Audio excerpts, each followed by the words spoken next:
Jangan lupa di-subscribe, like, dan share. Oke, terima kasih. Assalamualaikum warahmatullahi wabarakatuh. Hai teman-teman, bertemu lagi dengan channel CJ Karulia nih. Hari ini bagaimana kabarnya?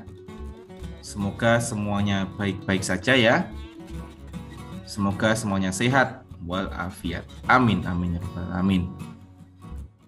Hari ini kita akan membahas media pembelajaran gerak spesifik aktivitas renang. Untuk mata pelajaran PJOK, Pendidikan Jasmani, Olahraga dan Kesehatan, jenjang SMP atau MTS, kelas 7. Sebelum kita mulai belajar, teman-teman, marilah kita berdoa terlebih dahulu, supaya kita diberikan kemudahan dalam memahami materi hari ini. Berdoa, mulai.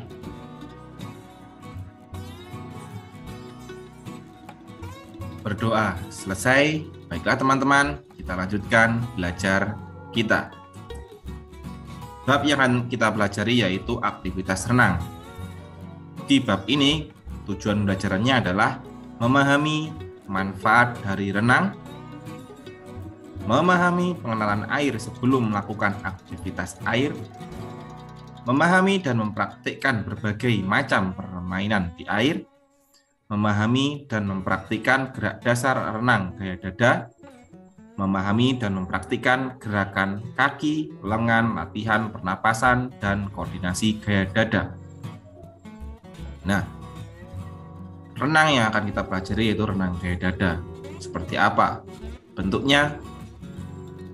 Seperti apa pengenalan air itu? Maka langsung saja kita menuju materinya. Gerak spesifik aktivitas renang. 1. Pengenalan air. Pernahkah kamu bermain di kolam renang? Tentunya pernah kan, walaupun cuma ciprat-cipratan air. Mengapa sebelum berenang harus melakukan pemanasan terlebih dahulu? Tentunya karena tubuh kita kaku sehingga kita harus melakukan stretching atau penguluran otot dan mengadaptasi suhu tubuh kita dengan kegiatan yang akan kita lakukan atau menaikkan suhu tubuh. Sebelum kamu berlatih di kolam renang, kamu perlu menguasai air yang ada di kolam renang. Jadi sebelum kita masuk ke kolam renang, kita harus beradaptasi dengan air. Maka kita harus beradaptasi dulu, berkenalan dulu dengan air. Seperti apa caranya? Ini dia. 1. Duduk di tepi kolam. Duduklah di tepi kolam, kedua tangan berpegangan pada lantai atau saling berpegangan tangan dengan teman atau orang tua, seperti gambar di layar monitor ini. 2. Kedua lutut ditekuk menyentuh air sehingga semua kaki di bawah berada di dalam air. Nah, ini gambarnya. 3. Tendanglah air dengan kaki secara bergantian. Nah, di sini kita bermain air menggunakan kaki kita, ya. Asik kan? Lanjut. Bermain menjala ikan. Jadi, cara kedua adalah bermain-main di dalam kolam renang. Kita bisa bermain menjala ikan dengan teman. Jadi ada satu yang menjadi ikannya, misalnya di tengah ini, kemudian mereka mengejar, kemudian mereka menutup. Nah, seperti ini. Ternyata di sini ikannya terjaring. Contohnya seperti itu, bermain menjala ikan. Selanjutnya, lomba jalan cepat. Kalian juga bisa beradaptasi dengan air dengan cara berlomba jalan cepat. Misalnya di start, ya, di ujung kolam, setelah Baba siap, bersedia, siap, punggung lepas dari dinding kolam, ya, setelah Baba ya, atau terdengar bunyi peluit, segera berjalan menuju tepi kolam. Bagi yang sampai terlebih dahulu di garis finish, berteriaklah aku bisa atau finish. Jadi setelah mepet sini, bersedia, siap, maka punggung dilepas dari tepi kolam, kemudian ya, maka langsung berjalan cepat-cepat menuju garis finish. Setelah kita beradaptasi dengan air, maka kita berlatih meluncur. Nah, di sini ada beberapa teknik meluncur atau cara meluncur ya. Yang pertama adalah meluncur dengan menggunakan pelampung. Nah, ini contoh gambarnya di sini. Ini pelampungnya dan ini kita ya. Mulailah meluncur ke arah depan dengan menolak kedua kaki pada dinding kolam. Jadi pertama kita berdiri, kemudian kaki kita satu diangkat, siap mendorong, kemudian dorong dinding, kemudian kita akan terdorong ke depan. Seperti inilah gambarnya. Usahakan kita streamline, enggak streamline ya, yang penting kita horizontal. Pertahankan posisi kaki dan tubuhmu akan tetap lurus di bawah permukaan air. Pandangan tetap ke bawah. Jadi seperti ini. Jadi pandangannya ini ke bawah ya. Kalau masih belum bisa atau masih belum berani, hadaplah ke depan saja. Jadi posisinya seperti ini kalau kita nanti di dalam air atau di atas kolam renang. Lanjut. Setelah meluncur, kita harus menguasai gerakan kaki. Perhatikan gerakan kaki anak ini. Nah, untuk melatih gerakan kaki ini ada beberapa cara. Contohnya ini, setelah kamu memperhatikan gambar tersebut, bagaimana cara belajar melakukan gerakan kaki, cobalah kamu praktikkan. Nah, seperti inilah, ini contoh gerakan berlatih menggerakkan kaki dengan tangan memegang batas dinding ya. Ini batas dinding atau di sini bisa apalah namanya, ini lupa saya. Oke, di sini adalah satu, menggunakan media balon. Ini biasanya balon yang kita tiup, kita bisa buat pelampung ya, atau ban boleh. Satu, setiap siswa memegang satu balon, tiuplah balon hingga membentuk sebesar bola sepak, lalu ikatlah dengan tali dan jangan lupa sampai bocor. Jangan sampai bocor maksudnya ya. Dua, apabila terdengar suara peluit, mulailah menekan balon dengan dada dan kedua lengan yang dilipat mengait balon. Tiga, meluncurlah dengan menumpu pada dinding kolam. Jadi seperti meluncur tadi. Jadi dari dinding kolam kemudian meluncur menggunakan balon. Posisi tubuh tetap streamline, ya, jadi lurus rata-rata air. Lanjut, kita bisa menggunakan media stang kolam. Oh, namanya stang ya. Pegangan kolam jadi stang kolam. Langkah-langkahnya adalah kedua tangan memegang stang kolam, kemudian luruskan tubuh sehingga lurus dengan permukaan air atau streamline. Jadi lurus dengan permukaan air, kemudian tarik kedua kaki dengan ketentuan renang gaya dada. Kedua rangan tetap lurus. Itu kedua tangan, maksudnya tangan ini maksudnya ya, bukan rangan. Jadi setelah kita memegang tangan lurus, memegang stang kolam, tangan lurus, posisi tubuh streamline atau lurus dengan air, kaki kita gerakkan dengan teknik gaya dada, jadi ditarik ke depan, kemudian ditendangkan ke belakang. Ada lagi di sini kita berlatih gerakan kaki dengan teman, ya, menggunakan media teman. Jadi siswa A ini siswa yang berlatih megang pundak siswa B atau teman kita. Siswa B berjalan biasa, pelan-pelan sampai ujung kolam.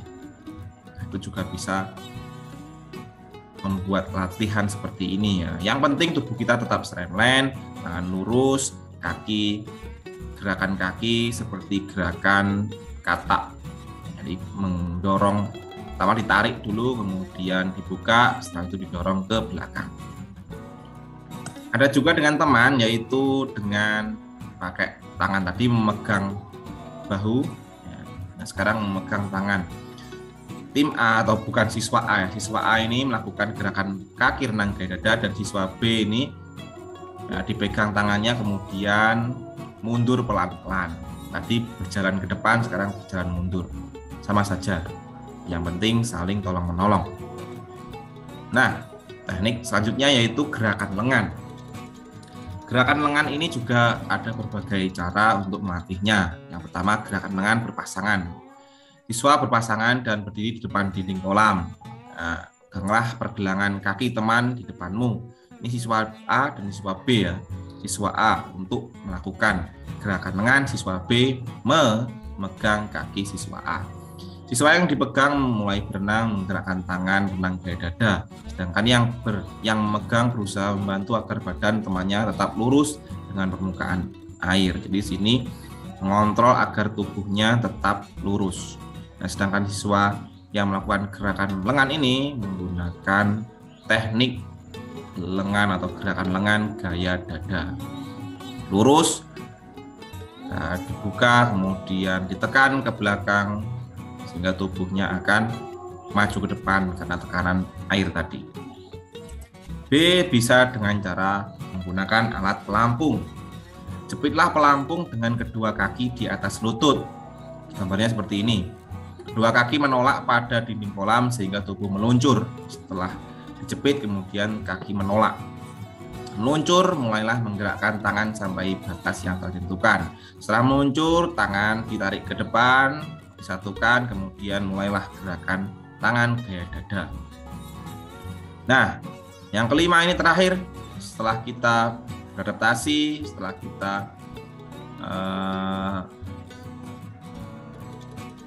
belajar teknik gerakan meluncur, kemudian dilanjutkan dengan gerakan kaki, dan dilanjutkan dengan gerakan tangan. Terakhir kita melakukan gerakan mengambil napas. Ini penting karena kita di dalam air, selain bergerak, kita harus bisa mengatur nafas. Yang pertama, dengan cara mengambil benda di dalam air. Jadi permainan-permainan yang bisa melatih pernapasan kita. 1. Siswa membuat kelompok. Tiap kelompok ada yang menjatuhkan batu di dalam lingkaran atau di dalam bak kolam renang. Mulailah berlomba mengambil batu tersebut di antara lingkaran. Jadi kita bisa misalnya uang atau batu dilempar pelatih ke dalam, kemudian kita masuk ke dalam itu. Tapi di sini biasanya untuk pemula menggunakan kolam yang tidak dalam, minimal setinggi dada atau setinggi perut. Teknik B atau cara B mendengarkan suara di dalam air. Nah, ini kita bisa lakukan ketika kita masuk ke air, kita bisa mencoba mendengarkan suara. Satu, berbarislah membentuk lingkaran, kedua regu memegang dua batu. 2. Semua menyelam dan mendengar berapa jumlah pukulan batu di dalam air. Bagi yang dapat menebak duluan, gantian memegang batu, begitu seterusnya. Jadi ini main tebak-tebakan berapa ketukan atau berapa bunyi yang diketukkan di dalam dasar kolam renang. Selanjutnya teknik ketiga ini main tebak angka di dalam air. Nah, ini sama seperti batu tadi, tapi di sini menggunakan gerakan. Langkah-langkahnya 1, segeralah jongkok dan ketua regu membuat soal penjumlahan dengan mengacungkan jari. Nah, kita bisa membuat penjumlahan di dalam air sambil menahan pernapasan. Dapat juga menulis angka di dalam air, yang lainnya menebak dengan mengacungkan jari sesuai dengan jumlah yang tertulis. Ini seru sekali kayaknya permainan-permainan ini untuk melatih pernapasan kita. Nah, setelah kita bisa menguasai semuanya, maka kita langsung saja praktek untuk koordinasi geraknya, yaitu koordinasi gerak spesifik aktivitas renang gaya dada. Yang pertama, peragaan gabungan gerakan kaki dan tangan. Sebelumnya kita berdiri, kemudian kita meluncur. Setelah itu baru kita melakukan gerakan kaki, maksudnya koordinasi tangan dan kaki. Serta tentunya digabungkan dengan pernapasan. Pertama, berdiri di kolam renang atau di dinding dekat kolam renang atau dinding kolam. Kedua, melakukan peluncuran, seluncur. Kemudian yang ketiga, menggerakkan kaki dan tangan dengan teknik gaya dada atau gaya katak. Selanjutnya, renang gaya dada dengan koordinasi yang baik. Maka yang pertama, saat berada dalam air, posisi tubuh harus lurus, streamline dengan permukaan air, dan kepala menghadap ke depan sejajar dengan tubuh Anda. Nah, yang kedua, gerakan lengan. Pertama, arahkan kedua lengan lurus ke depan dengan posisi telapak tangan saling bertemu. Kemudian dorong tubuh Anda agar meluncur ke depan. Jadi setelah disatukan, kemudian ditarik ke belakang, kemudian dorong ke belakang. Ditambah dengan gerakan kaki. Mayoritas gaya dorong agar tubuh meluncur ke depan berasal dari tendangan kaki yang pada renang gaya dada. Gerakan kaki yang Anda lakukan saat berenang mirip seperti kaki katak saat berenang. Jadi setelah ditarik, kemudian didorong sampai lurus kakinya, Maka di sini ada dua dorongan, yaitu dorongan dari tangan dan kaki. Berenang gaya dada diawali dengan meluncur dari tepi dinding kolam. Yang terakhir, setelah kita menguasai koordinasi tangan, kaki, dan pernapasan, kita bisa praktek untuk lomba renang gaya dada jarak dekat ya, 10 meter lah untuk latihan kemampuan dalam berenang kita. Nah, di sini kalian harus mematuhi peraturan yang ada di dalam kolam renang atau di dalam tempat renang tersebut. Dan kalian harus mematuhi guru kalian, karena di sini kolam renang air itu sangat mematikan. Bila kalian tidak mematuhi, akan mengalami hal-hal yang tidak diinginkan. Jadi konsekuensinya sangat tinggi. Dari itu kalian harus disiplin dalam melakukan kegiatan olahraga renang. Oke, sampai di sini. Semoga mudah dipahami ya. Dan terima kasih sudah menyimak sampai akhir. Semoga bermanfaat. Dan saya akhiri. Assalamualaikum warahmatullahi wabarakatuh.